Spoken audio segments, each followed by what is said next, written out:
નમસ્કાર, જય મહાદેવ।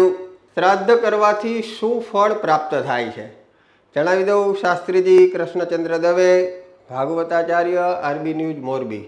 મિત્રો, શ્રાદ્ધ કરવાથી આપણા પુરાણો, શાસ્ત્રો, વેદો અનુસાર પિતૃઓને મુક્તિફળ સાયુજ્ય પ્રાપ્ત થાય।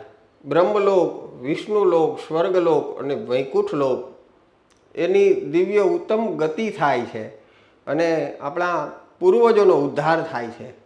એટલે અને યાજ્ઞવલ્ક્ય સ્મૃતિ અને માર્કંડેય પુરાણ અનુસાર આયુર પ્રજા ધનમ વિદ્યા સ્વર્ગમોક્ષ સુતાની ચ પ્રયચ્છંતુ તથા રાજ્યમ પિતૃશ્રાદ્ધેન તર્પિતા।